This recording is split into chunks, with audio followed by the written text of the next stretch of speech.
How do I make this noise? Who is it?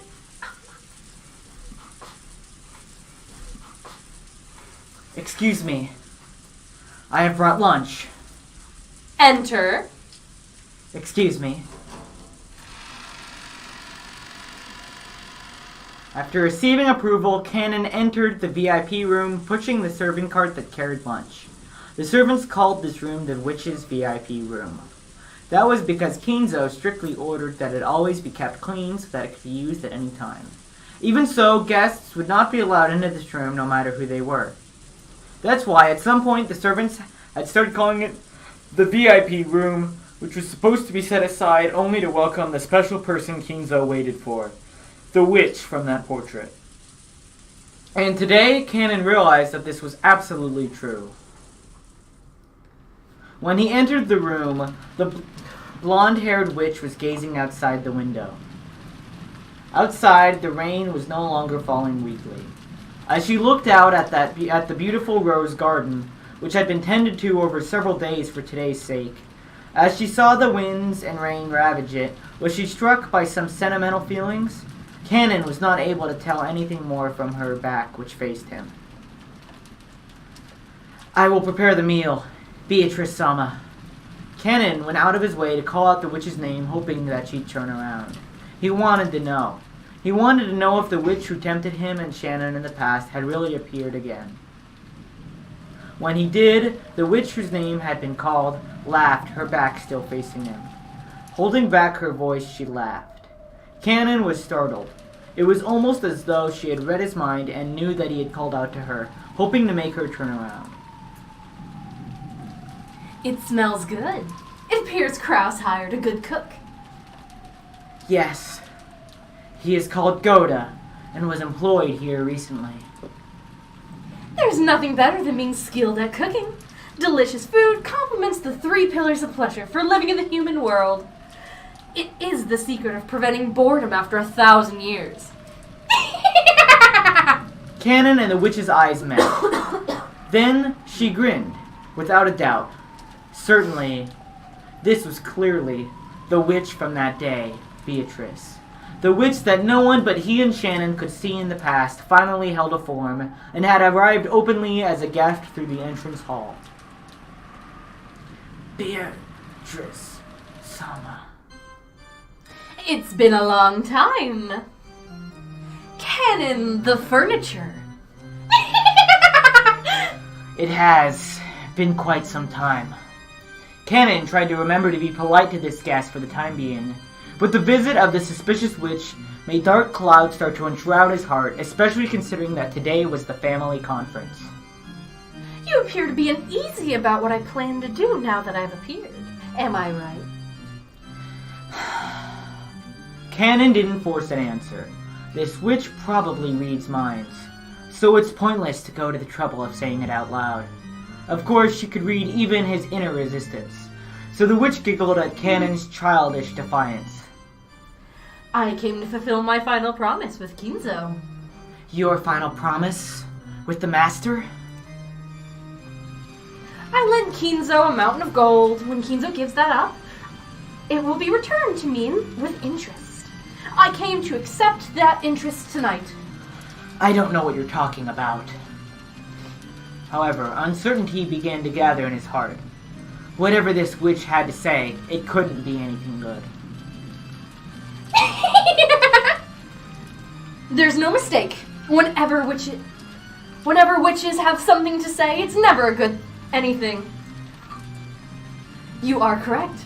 However, like scissors, the potential of witches depends entirely on how they are used. Sometimes there are those like King Solomon who succeed in great exploits. However, most who make use of us end up meeting a cruel fate, just like in fairy tales. But Kinzo is crafty. He has incorporated even my collection of interests into his ceremony. Is he an absurdly powerful magician who can surpass even me? Or else a mere fool possessed by madness? Amusing. Truly amusing. Cannon couldn't guess what the witch was muttering and laughing about. All he knew was that anything that made this witch laugh must have the exact opposite meaning for everyone else. And in the back of his mind, the horrifying words the witch had spat at him in the past began to resurface.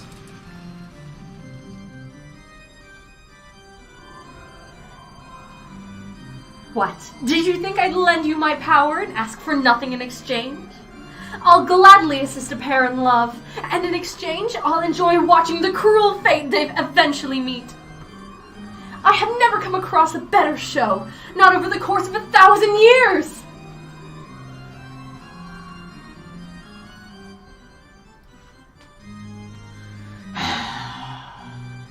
Could it be that you...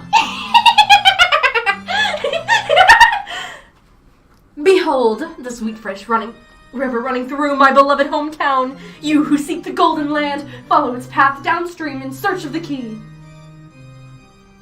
Yes, keyboard. The witch suddenly began to recite a bizarre poem. Oh, I just did this. It was something he remembered hearing. Could it be the witch's epitaph? There was no mistake. It was the epitaph that accompanied the portrait of the witch Kinzo had put on display. The relatives had guessed that it referred to the location of the hidden gold, but no one knew what it meant for sure. The witch suddenly began reciting that epitaph.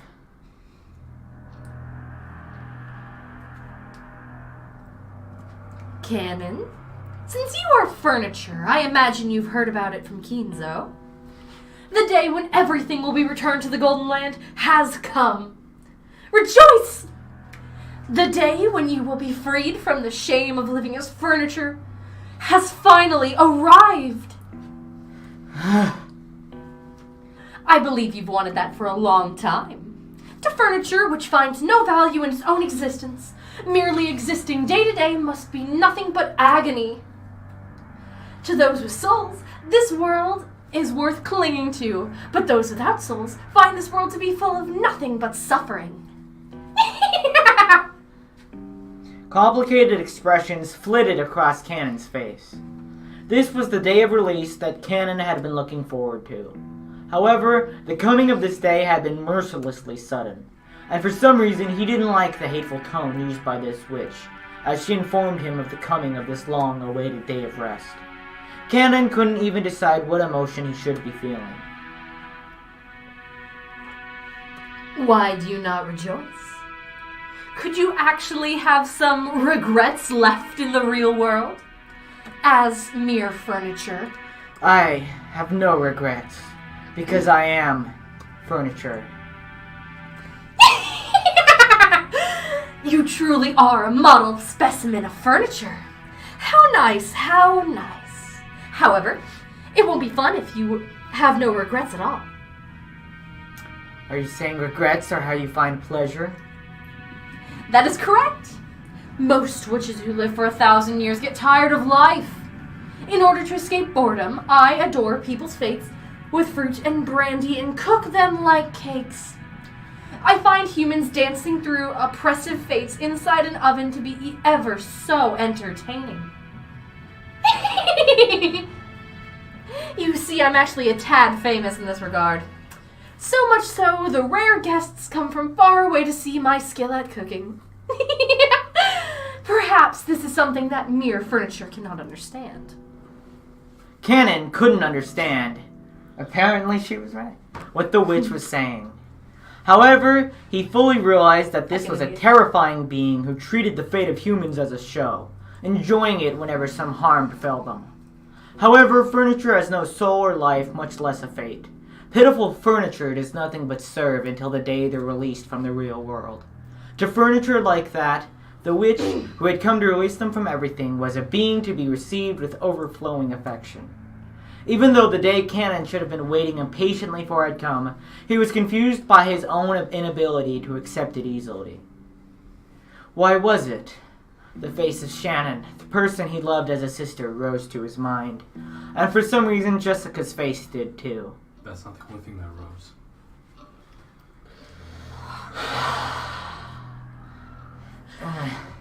Cannon bit his lower lip hard enough that it hurt. Thinking about Jessica like that was something furniture must never do. Even though we thought he'd known that, especially though he complained about Shannon's relationship, why was it that he was so fucking horny at a time like this? I'll whip you with the cable. He felt a little shameful at his own naivety. And to forget about Jessica, he turned his thoughts to Shannon. Shannon is also furniture. She has no reason not to rejoice at the coming of the day when all will return to nothingness. But Shannon, through her relationship with George, has experienced an emotion forbidden to furniture. Even though she isn't qualified to be bonded with him, she's still trapped in a dream that she isn't allowed to have.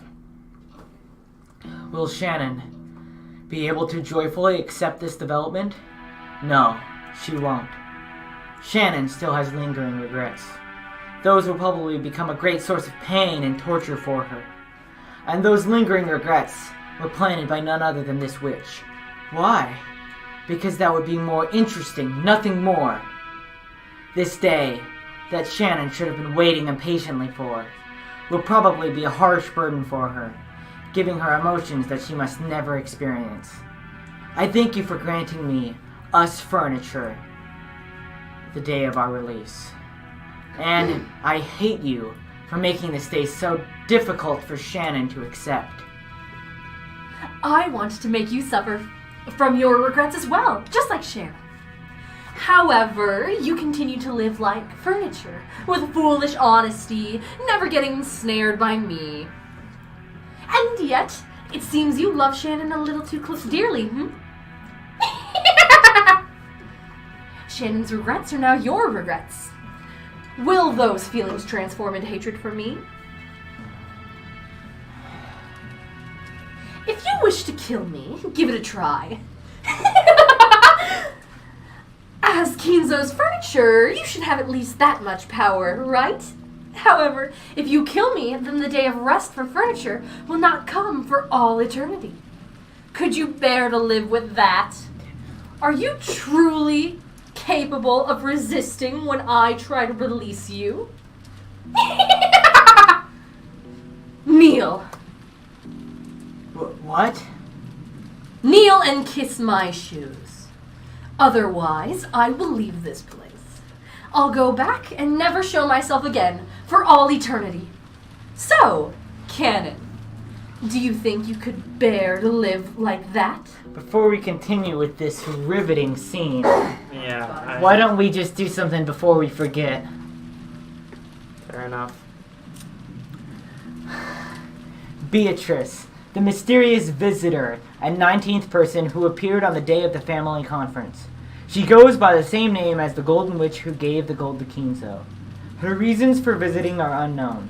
She was ushered into the VIP room, which no one has been allowed to use in the past. We forgot the first time, I guess. Now back to sucking toes. I don't like Regularly scheduled program. Do you have your inhaler, by the way? that. Nah, it's in my dorm. I Yeah, forgot absolutely. Okay.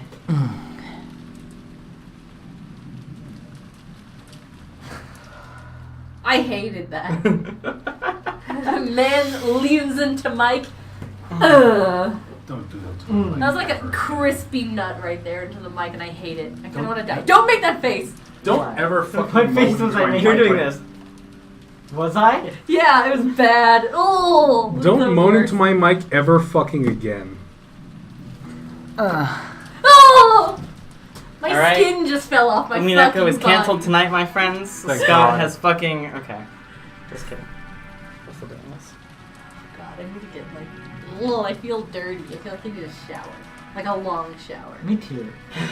Yeah, you definitely need one after that one, Yeah, Scott. you're fucking filthy. I don't like his. I don't like eye Dirty contact. I boy. can't make. Oh, I want to Oh, smack him. fuck off. He's just making it worse for himself now. Oh, I don't want to. I'm ready to just disconnect the microphone and kill this feed.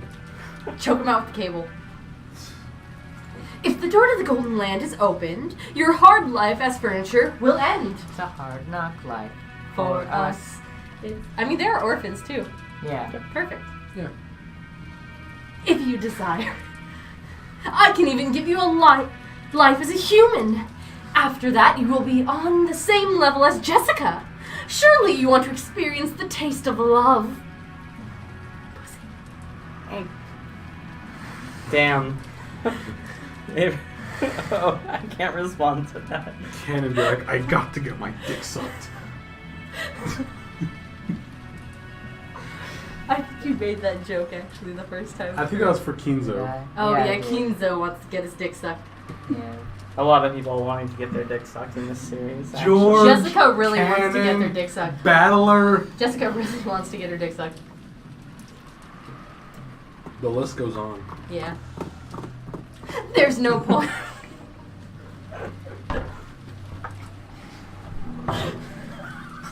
Fuck! Okay. There's... Fuck me. Scott, you okay? You look like you're gonna cry. Let's just keep going. I'm really hoping he's laughing. I just laugh. Okay, good. There's no point trying to hide it. After seeing Shannon indulge in the seas of sweet love, you grew jealous. You were sorely tempted to know the taste of love. Tastes like chicken. Oh. Stop it! Stop it! Are you trying to ensnare me again? I won't be reduced to a toy for your amusement. Then I will be satisfied with Shannon alone. After all, you aren't the only one who was implanted with a seed. Damn it! We be talking about sex tonight, my friends. We be going under My buckets tonight, seed. boys. She should have said my seed, actually. She really should have said my seed. Honestly. All of it would have just like came out of a second-rate doujin. Okay. Even... I mean, that was a first-rate dojin. Thank you very much. Umineko is like a distantly related cousin of a doujin. It's like a graphic visual novel. A visual novel with an R18 rating on it, but for sexual themes. It's not got an R18 rating. This shit's E for everyone. What? What? It's not E for It's everyone. definitely not It's fucking... got- I mean, It's like it hasn't teen. gone through like any sort of like rating system. So it's unrated. Yeah. Yeah. But it's So- definitely not E. I mean, I wouldn't give this an M. I'd give it a 2. I would. Would you? I'd give it an M. It gets pretty graphic. And there's like, they say fuck sometimes. Like, Oh, that yeah, is yeah, kind of actually, yeah, I Like, know. if you say fuck like 3 times, it's immediately like R-rated. This is a Yeah. Japanese game. I don't know how that shit works. Yeah, but in America, what, Yeah, it's remember, English this is English America. English Yeah. translated. Does it have a rating on the copy I have? I'm actually not sure. You'll have to go look. Yeah, I will. Yeah, let's go. Yeah, right let's, now. Let's stop. Right this now. session. Let's go. Let's go. Yeah. Yeah, let's go. Fuck. We have to finish this by midnight. God by the damn way. it. This Well, is then let's hurry the fuck recording. up. Let's get this done. Even fruiting plants sometimes fail to bear fruit after all. It's gonna be a bitch and a half to fucking like cut. Actually, Oh yeah, you guys have fun with this. I should have just restarted that one, huh? no, it's fine. The one who obtains the key must then travel to the Golden Land in accordance with these rules. On the first twilight, offer the 6 chosen by the key as sacrifices. On the second twilight, those who remain shall tear apart the 2 who are close. The witch recited the epitaph again. It was so sudden and diverged so strongly from the current topic. Okay. Yeah, I'm fine. However, that challenging smile made it seem almost as though she was using that epitaph as a threat against Canon. Do you not understand? For the century on the epitaph, The for ceremony. the ceremony on the epitaph to succeed, at the second twilight, 2 who are close must be offered as sacrifices. It would be any 2 who are close, a husband, a wife, or a pair of lovers. According to the rules of the ceremony, who will be selected is up to me to decide on a whim. Don't you think there could be no more fitting sacrifice for the second twilight than Shannon as she is now? You dirty! Canon realized something. Until today, he thought he'd given up everything else and lived as furniture, acting like furniture. But in reality, that wasn't true. He loved Shannon too dearly. Therefore, when Shannon was in pain, Canon shared in that. If only Shannon had continued to live as furniture, indifferently like Canon, without any regrets in this world, he wouldn't have to be in so much pain. The Yeah, witch, dumb bitch. Why are you making me feel things? the witch playing the toy with Shannon, who had known the taste of love, no, whom she had taught the taste of love, as she killed her. she wouldn't be welcomed into the Golden Land and granted a compassionate release. Instead, if the witch had her way, she'd be used as a sacrifice, subjected to the utmost of torture and pain, and forcibly turned into a human foundation for this evil ceremony. And this witch would probably make Shannon meet this horrible fate for no reason other than that it was amusing to her. Furthermore, she was threatening to do this so that she could make Cannon, who has never submitted to the witch, finally give in. It was that simple. In the end, though he had tried to resist the witch and avoid pleasing her, he had only made things more amusing for her. After all, he was furniture. No, a toy. They were nothing but toys meant only to distract her from her boredom. Damn! What will you do, Cannon? If you kneel, I might refrain from choosing Shannon as a sacrifice, see? I've always wanted to make a toy like you surrender someday.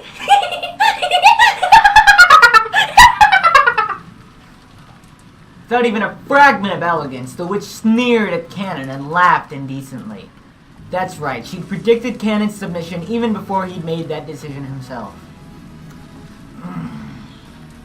Cannon chose to get down on both knees in front of the witch. It didn't matter what happened to himself. However, the one thing he couldn't bear to see was Shannon, who had given him his only reason to live during his days as furniture, being toyed with like this. That was why kissing the shoes of the witch was an easy oath for Cannon to make. When his quivering lips actually touched the witch's shoe, Beatrice let out a look of ecstasy rise to her face, then laughed with a voice filled to bursting. At that moment, the witch, who had grown bored of life after 1,000 years, was completely filled with the evil emotion that she lived for.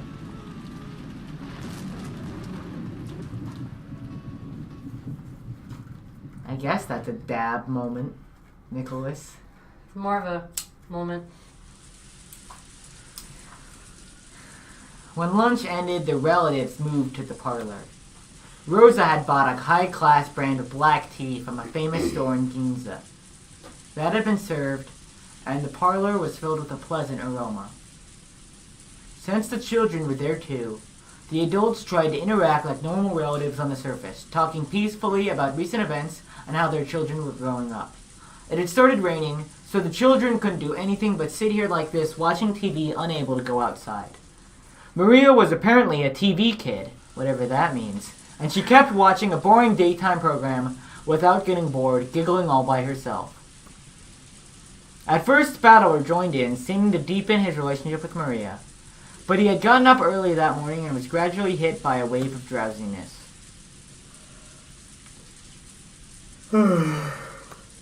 It's a real yawn, by the way. Oh. That's a big yawn. Did you get up really early this morning? Got up at like 12, actually. Well, something like that. Don't come out 1:30. Well, something I'll like come that. at 10. Now that all the tension's gone, I've started getting sleepy while listening to the sound of the You don't rain. want What to touch my hands. Oh. does that mean? It means my hand's fucking Oh, sweaty. okay. Sure. Okay. Tension? You all freaking out like that? Tension? At least it is for me.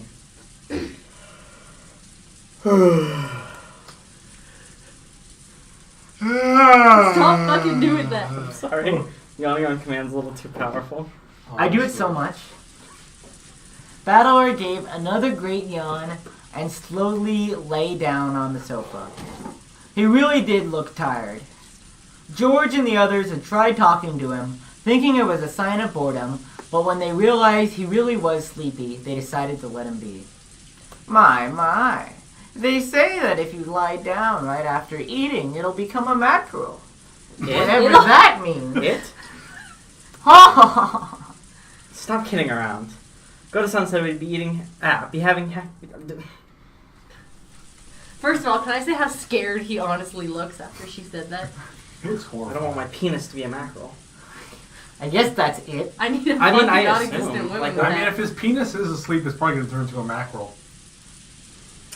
Stop kidding around. Well, women's gonna Go to Sunset, we'd be having calf steak tonight. I kept wanting to read calf as half, I'll be honest. That's what the issue was. Had to make it mackerel steak. What? The logic going on in this man's head. Kumasawa, he looks pretty tired. Could you get him a blanket? Here you go. Kumasawa brought a blanket over from the shelf. The large parlor wasn't cold, but the air had gotten a little chilly. So when Battler took the blanket, he immediately wrapped himself up in it like a turtle. You really were sleepy. When would you like to wake up? I'll wake you. What is this, Skyrim? How many hours would you like to rest? Use your bedroll. Can't say I've got any particular requests. You can wake me up if you need something from me. And if you don't, just let me sleep forever. Night. Mood. Ooh? Battler's sleeping? A nap? A nap? Ooh, I'll do it too. Hey, Maria, Battler's sleepy, so you've got to leave him alone. Kumasawa-san, could you give us another blanket? It was doubtful whether Maria really wanted to take a nap. She probably saw Battler wrapped up in a blanket and wanted to do the same. When she received the blanket from Kumasawa, she joyfully wrapped herself up in it and set up camp again in front of the TV. Sheesh. And just when we'd finally gathered all the cousins together after 6 years, this guy doesn't have a clue that he was the main guest of this family conference, does he? I can still hear you. We took it easy eating lunch. And there's even a typhoon and rain outside now. Since I've got nothing to do, that means it isn't my turn yet. I wonder about that. If you have a passive attitude like that, and never do anything unless something else happens, your life will be pretty boring, right? No, that's not what I mean. How should I put it? At times like this, I like to think about it this way. It isn't my turn. If this were a play, it wouldn't be my turn to go on stage. So the best thing to do is stay on the wings of the stage. You're always the main character of your own life, right? Why are you acting like you're in a supporting role? You've got to move forward by yourself and get up on the stage. That's not what I mean. I'm trying to say it's not my turn yet. Sorry, I'm sleepy, and my mind's a mess. Give me a break. Meow, meow. Yeah. No kidding. You're so sleepy you're spouting nonsense. Let's leave him be for now. Hey, I can't let him get away with saying crap like that. You're always the main character of your own life. I've got serious issues with what Battler's saying. He's just half asleep. Don't take him too seriously. It's just a lack of guts. You know, not wanting to go on the stage just because you think you can't be the main character. Something about it just pisses me off.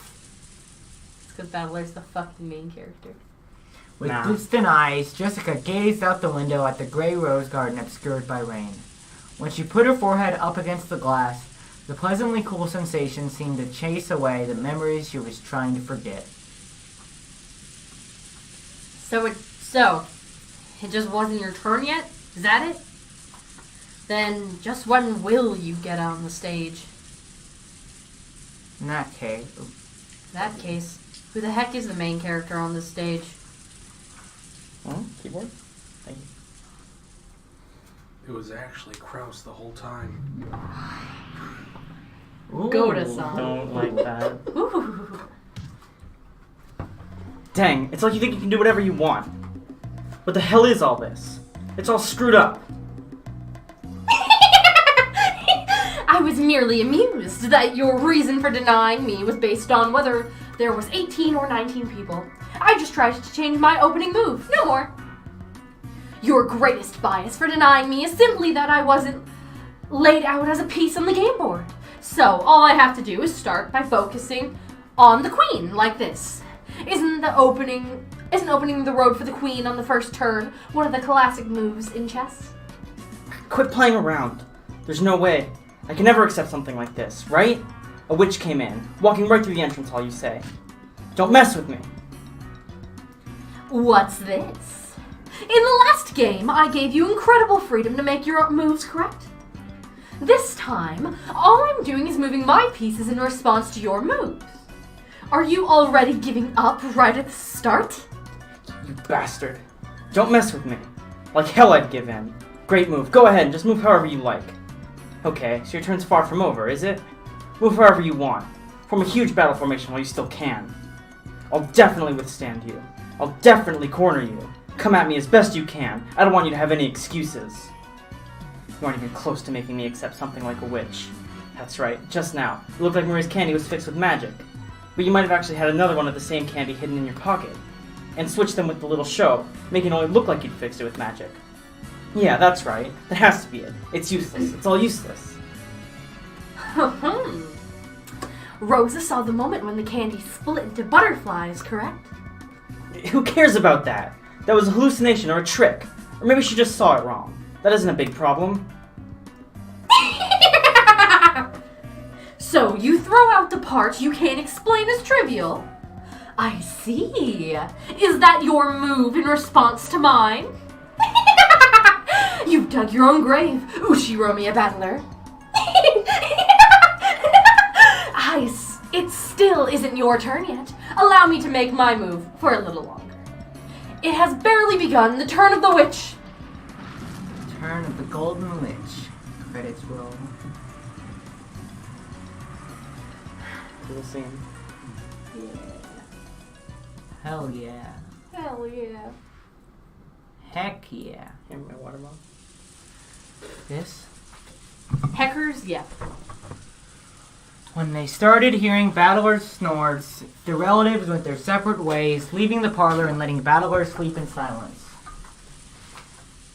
Even though it had been so lively in the parlor with so many people gathered there, when all of them scattered at once and were swallowed up by the vast mansion, it created an eerie silence with no sound except that of the rain. Your water The bottle's sound of the absolutely rain. gonna pick up, actually. Oh, That it was the sounds like sound- you're hitting a fat bong. Hey, that was the sound of the rain. That's what rain sounds like, yeah. Yeah, it sounds like a bong. It's like when a wheelchair ramp gets flooded in a rainstorm. Jesus. Nope. That's how Rudolph would say nope, actually. Violently and upset. I haven't met a person like that even once. Aniki? I haven't met them. Kyrie-Nissan, is that true? Even I only greeted her briefly when she came to the entrance hall. She looked like she was a bit over 20. I told her my name, but she didn't tell me hers. She was being guided by Genji-san, and I saw her go up to the second floor. So it'd probably be faster to find Genji-san and ask him directly. Still, what a strange turn. The mystery woman had spoken to Kyrie. Without naming herself, she'd sneered that Kyrie should have had a vague idea as to her identity. That brought someone to mind. And then there was her look-alike, the witch in the portrait.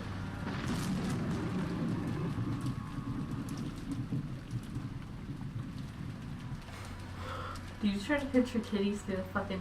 I didn't try. Fucking did it. The words of a true fucking man.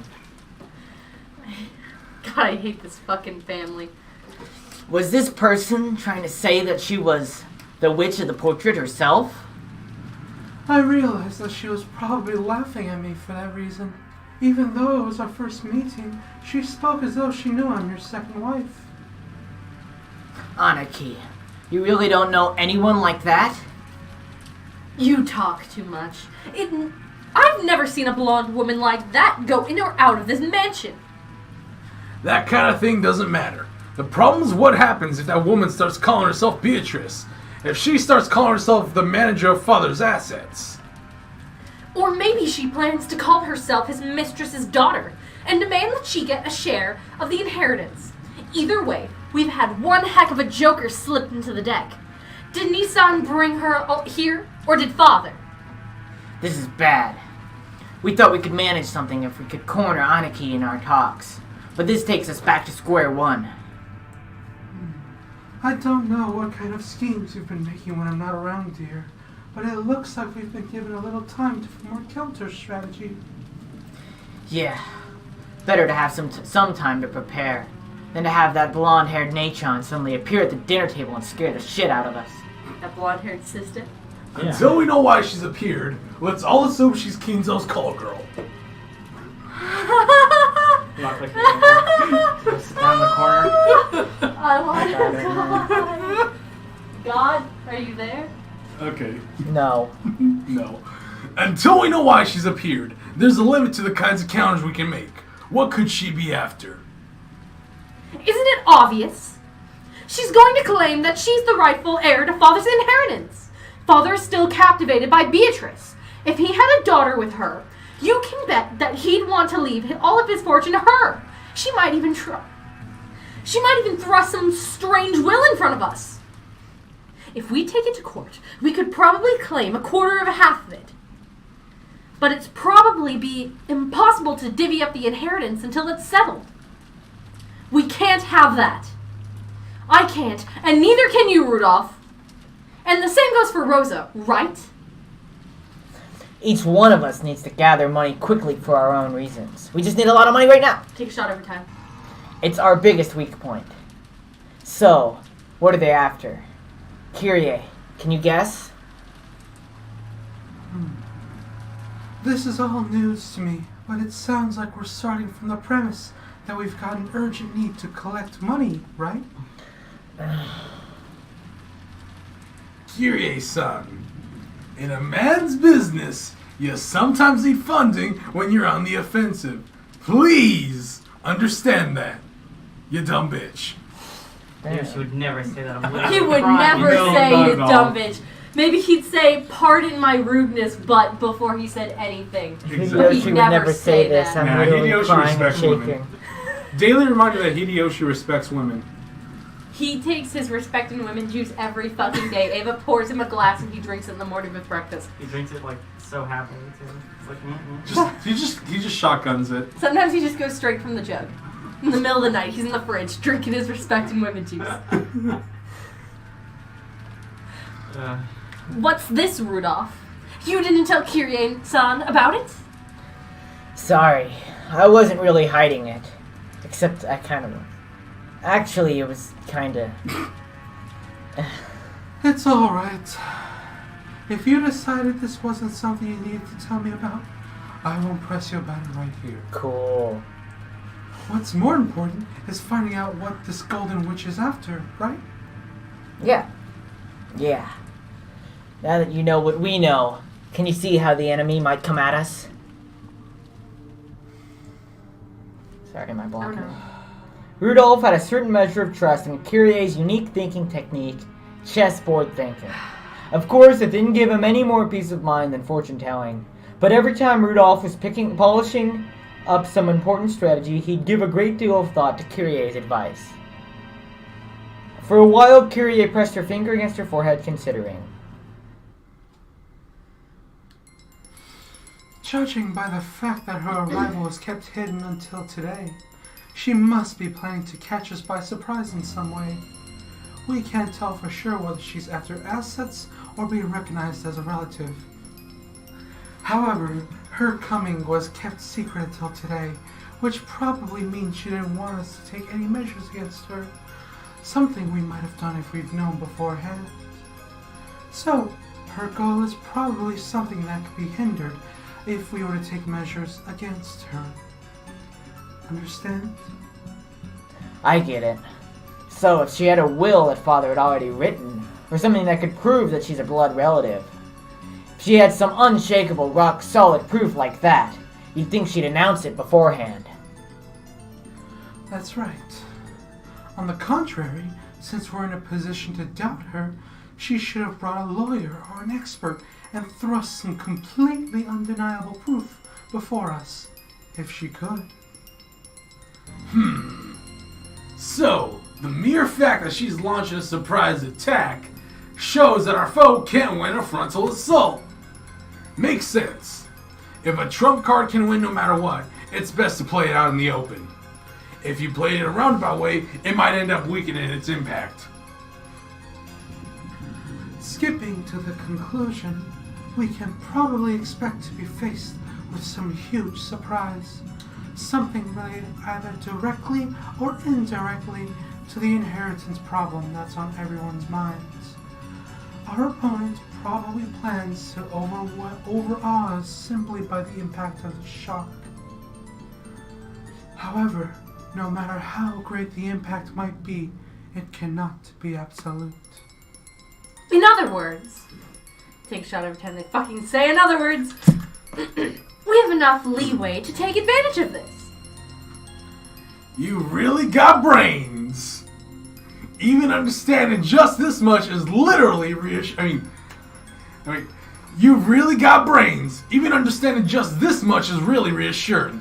In other words, taking a shot, you're telling us to not get sucked into our opponent's pace. I'm picturing Hideyoshi saying it in other words and then taking a shot in the I story. could see him actually do that. Yep. In the end, it's an extremely simple conclusion. No matter what our opponent brings up, we should deal with it calmly, without rushing things. This is just the very first step in The Art of the Deal by Donald Trump.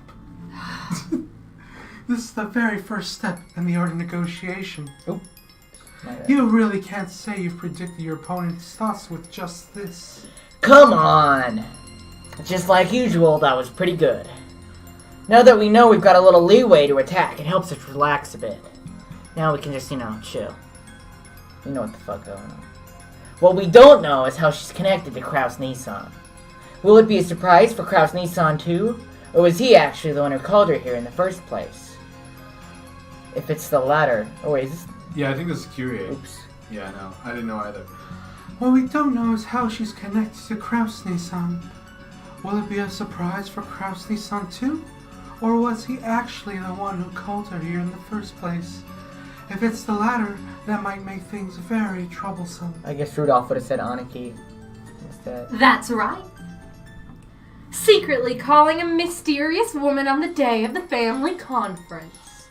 It would be in terrible taste, but it does feel like something Nissan would do.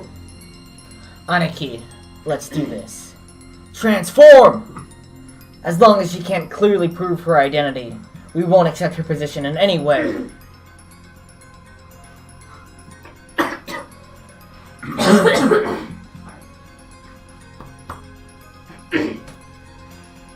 That would be for the best. Already she's refused to introduce herself to Kyrie Nissan. We can't let our conference be disturbed by the statements of some unknown woman.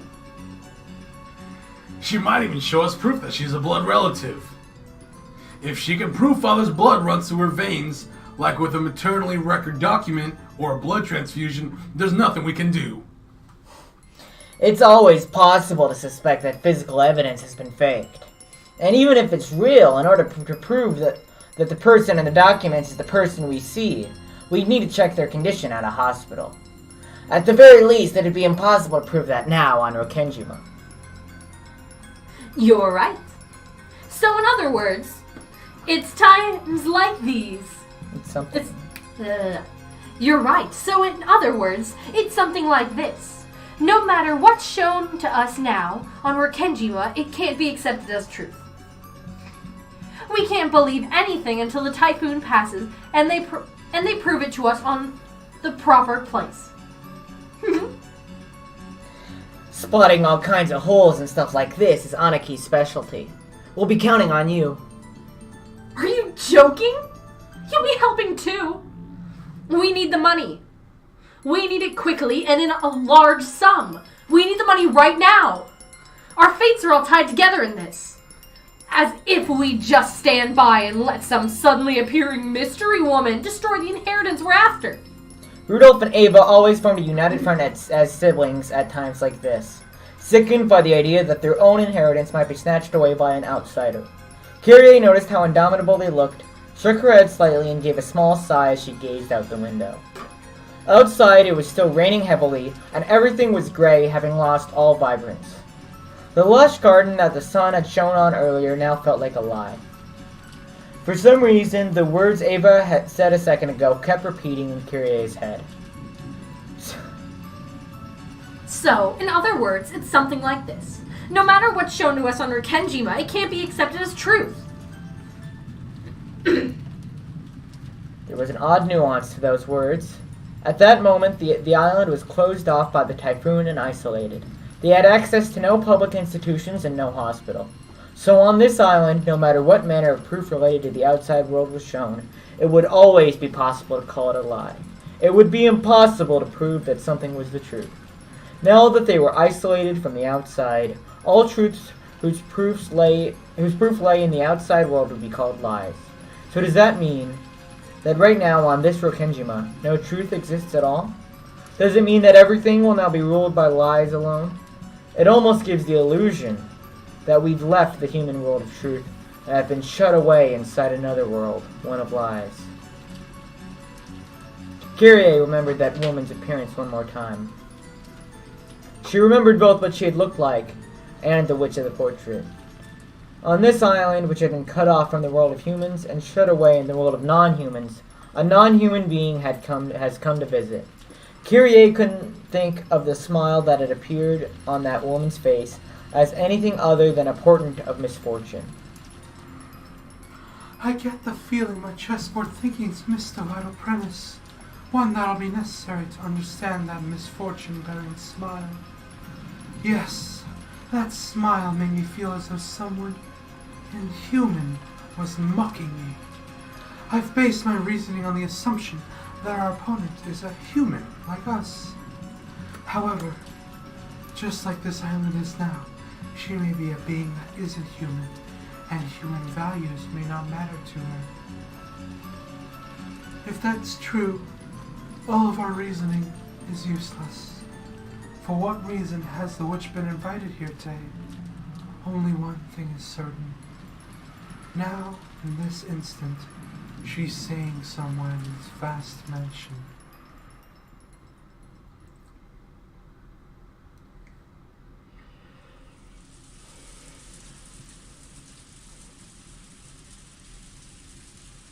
Maria.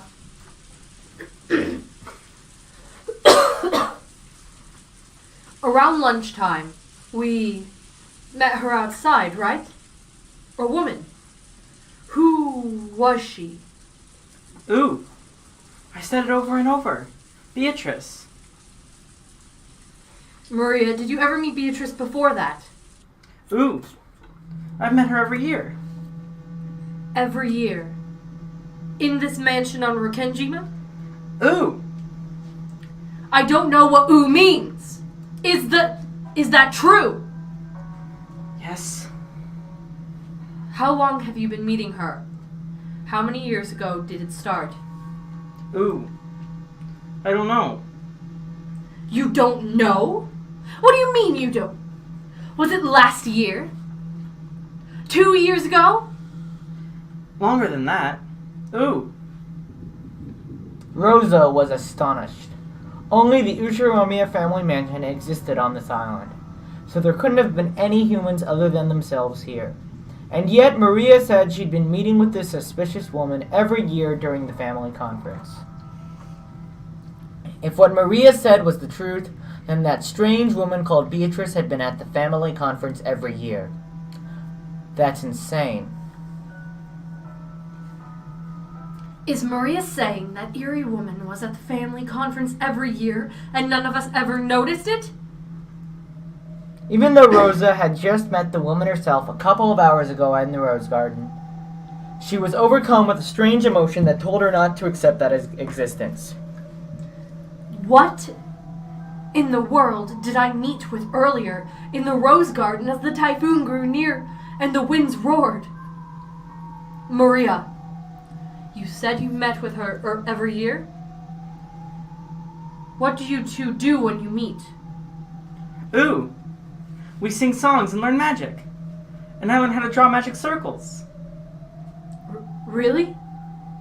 That's incredible. Maria, you often draw scribbles, I mean, magic circles in your notebook, right? Did she teach you that too? Ooh! You know what? Beatrice drew examples to teach me. Come on, look! Maria joyfully fished around in her handbag. Then she drew out a single notebook and began opening to that page. Most of the pages were covered with drawings that were literally scribbles. All of them were occult-like things, and, while it might sound rude to Maria, who was joyfully flipping through the pages, they were all creepy. Look, here. Beatrice drew it. Ooh.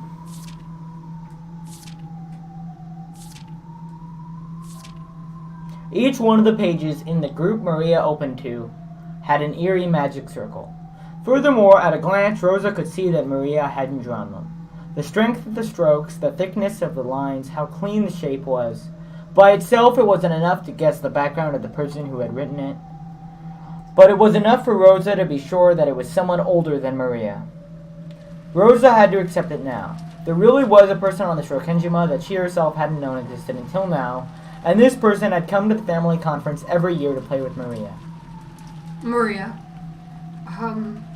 does the witch Beatrice live here? Or does she live outside the island like us? Ooh. Beatrice is the Witch of Rokenjima, so she lives on this island. So you're saying she's on the island even on days when it's not the family conference, right? Ooh. I don't know what ooh means! Yes or no? Yes. Ooh.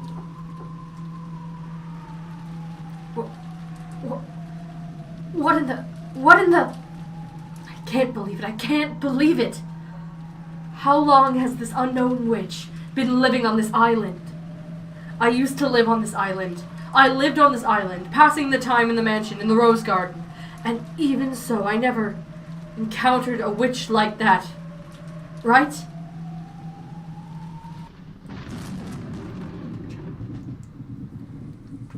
Mama? Mama? What's wrong? Mama? My head hurts. Mine too. I'm probably getting a little mixed up with my memories from when I was a young girl. When I was young, I was terrified of the witch, unlike Maria. So for me, the name Beatrice was synonymous with terror. Surely my fear from those days has been revived by the appearance of a woman going by the name. She can't be a witch. She's obviously a human calling herself Beatrice, right? That's right. The witch entrusted me with an envelope. What in the world could that be? Rosa pulled that western envelope out of her pocket. It was one of the envelopes that bore the Ushiromiya family crest which Kinzo used for his personal letters. And its red sealing wax had even been sealed by the head's ring which Kinzo held, which meant that this envelope belonged to the Ushiromiya family head. In other words, it was from Father. Why was a woman calling herself Beatrice holding it, and why did she give it to me? That's right. I'm sure she said to read this aloud at dinner. What in the world could be written inside? A sense of uncertainty gripped Rosa, as if opening this envelope might let loose incredible misfortune. However, at the same time, a little curiosity sprouted up too, urging her to find out what was written inside before the other siblings could. Using common sense, one might guess that it contained a huge decision somehow related to Father's inheritance. Actually, since she received it from a woman who called herself Beatrice, there simply had to be some connection. Does it mean this person wants not just the 4, but a total of 5 people to be included in the inheritance?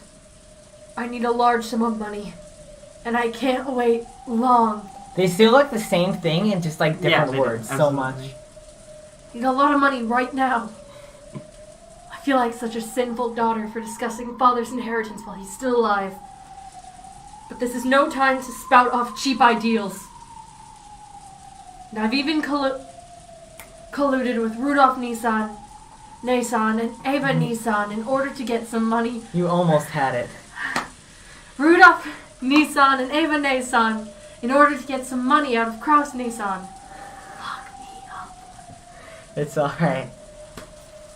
Coming from the position, I can't help but see the appearance of the witch as a sign of approaching misfortune. What could be written in here? I'm sure it's something frightening. Shall I read it secretly myself first? Chuck's fucking wrong.